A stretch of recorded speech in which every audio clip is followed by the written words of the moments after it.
Hello အားလုံးပဲမင်္ဂလာပါကျမကတော့မနေရွှေပါဒီနေ့ပြောချင်တာကတော့ဘာလဲဆိုတော့ကိုပြောင်းလဲမှာကိုပြီးပတ်ဝန်းကျင်ကလည်းပြောင်းလဲမှာဖြစ်တယ်ဟိုမှာဘာလို့လဲဆိုတော့အဓိကအစတောက်ဆိုလို့ရှိရင်ဒါကိုကကြတော့ကျမတဲ့အစတောက်ဆလာတော့ဘေးနာအဖေနဲ့မေကလည်းအဲ့လိုပဲဖြစ်လာတယ်အဆိုင်ကဆိုရင်ဖေဖေကဘာစားလဲဆိုတော့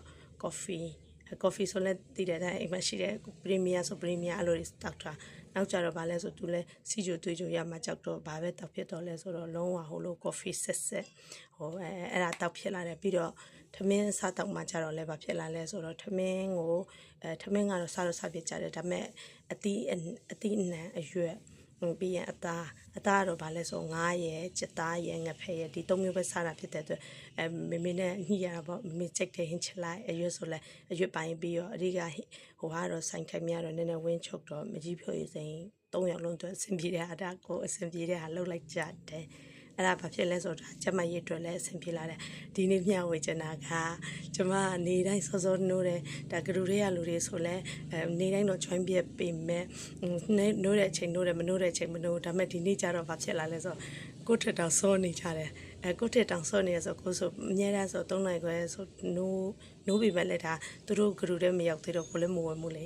ဒီနေ့ဆိုသူတို့ကအရင်၄နာရီဟိုလာဆိုနိုးလာကြတော့လားအဲ့ဒါဘာကိုပြောချင်တာလဲဆိုကိုကအမြဲတမ်းလုံနေတော့သူတို့ကလည်းအမြဲတမ်းနောက်ကျသူတို့ကိုဘလို့လုံးဘလို့ကိုင်းတော့လည်းမပြောရတယ်နိုးတဲ့ချိန်ထားအဆင်ပြေတဲ့ချိန် join ကြအောင်အဲ့လိုပဲပြောထားတာဖြစ်တဲ့အတွက်ဘာလဲဆိုသူတို့က live လုပ်ဖြစ်တာကိုအဓိကအဲ့ဒါကျတော့ဘာကိုတိလာလဲဆိုကိုပြောင်းလဲလိုက်တော့သူတို့ကလည်းနောက်ကနေလိုက်လုပ်တယ်အဓိကသူတို့ကိုဗမာကိုကဘလို့နဲ့မပြောထားပေမဲ့လိုက်လုပ်ဖြစ်တာကိုပြောချင်ပါတယ်ပြီးတော့နောက်တစ်ခုပါလဲဆိုတော့အစားတော့ဆိုမေမေဆိုဖျားရှိခိုးစေချင်တယ်မေမေဖျားရှိခိုးဘလို့နဲ့ပြောနေတာတီချာပြောတယ်လေတီချာမိုးတက်က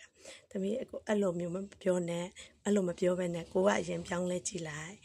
ကိုကအရင်ပြောင်းလဲကြည့်လိုက်ဆိုကိုကနေတိုင်းကိုကိစ္စကိုလုပ်ပတ်အဲ့လိုမျိုးတွေလုပ်ရင်းနဲ့သူကသူပြောင်းလဲလာလိမ့်မယ်တကယ်ပြောင်းလဲတယ်အဲ့ဒါလေးကိုမျှဝေခြင်းနဲ့အစားတောက်ပိုင်းပဲဖြစ်ဖြစ်ဘယ်နေရာမှာပဲဖြစ်ဖြစ်ကိုကသူမြောက်အရင်ပြောင်းလဲဖို့မစင်စားနဲ့ကိုကအရင်ပြောင်းလဲလိုက်အဲ့ပြောင်းလဲရင်လည်းကိုဘေးပတ်ဝန်းကျင်ကလည်းပြောင်းလဲလာတယ်အဲ့ဒါကြောင့်ပြောချင်တာလေကောင်းတာလုပ်ရင်ဘေးပတ်ဝန်းကျင်လူတွေကလည်းကိုအကြည့်ပြီးကောင်းတာတွေဖြည်းဖြည်းချင်းလုပ်လာကြရောပြောချင်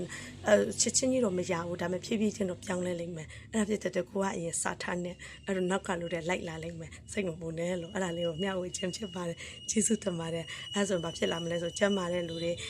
ကျမ်းမာတာနော်စိတ်ရောကိုယ်ရောနောက်ပြီးကြတော့ဒီလိုရုပ်ရောအကုန်လုံးကျမ်းမာအရင်ပို့ပြီးကောင်းတယ်ပြီးလို့ရှိရင်အစားတောက်ပိုင်းကလည်းတိတ်ချထိမ့်သိမ့်မှဖြစ်မှာအစားတောက်ကလည်းရေးကြည့်တယ်လူတွေကကြတော့ငါတို့ဘာမှမဖြစ်ဘူးလူတိုင်းကကျမ်းမာရေးအဓိကရေးကြည့်တယ်နော်ကိုယ်တယောက်ကပဲမိန်တခြားလူတွေဘယ်သူမှပြောင်းဖို့မစင်စားနဲ့အဲ့လိုပြောချင်